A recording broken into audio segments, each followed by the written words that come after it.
Uhaligani mtazamaji wa Gift Online TV, kwa mara nyingine tena tumeweza kukutana katika habari za kimichezo, burudani na kila ambacho kinaweza kikakupa furaha. Kwa siku hii ya leo bwana, kwenye klabu ya Simba, msemaji wake ameweza kutuambia kwamba NBC kwenye mashindano haya ya ligi kuu ni timu pekee, Simba Sports Club, ambayo imeweza kucheza mara 3 mfululizo, kwamba hakuna timu ambayo imeweza kukidhi hivyo mara 3. Lakini pia kwa kuzungumzia swala zima za jezi, tunaona hapo kesho kutwa tunaenda kuuziwa jezi zetu mpya, lakini wanashabiki wameweza kuhoja, wameweza kuuliza kwamba ni kwa nini jezi ya msimu uliopita ilivuja na ikawa fake. Akaweza kutuhakikishia kwamba ya msimu huu haiwezi kuwa hivyo. Lakini pia wameweza kuhusiana na Jairut kwamba uongozi wa klabu ya Simba kwa kushirikiana na mzabuni wa jezi, kampuni ya Jairut Investment East Africa Limited, wanatangazia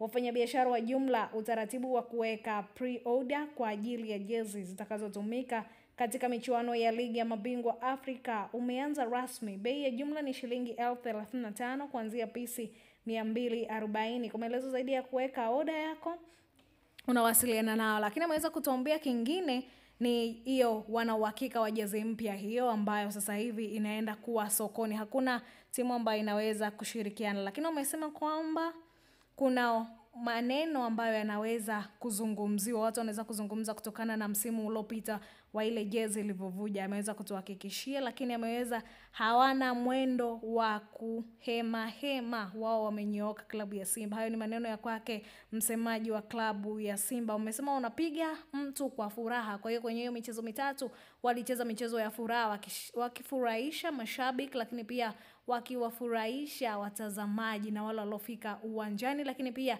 timu ambao walicheza nayo walichezesha kwa kufurahia. Kwa hiyo ni ushindi wa halali. Lakini kubwa kuliko ambalo ni zito limeweza kuzungumziwa kutokana na deni ambalo wanadaiwa klabu pinzani. Washabiki wao wanaweza kudaiwa.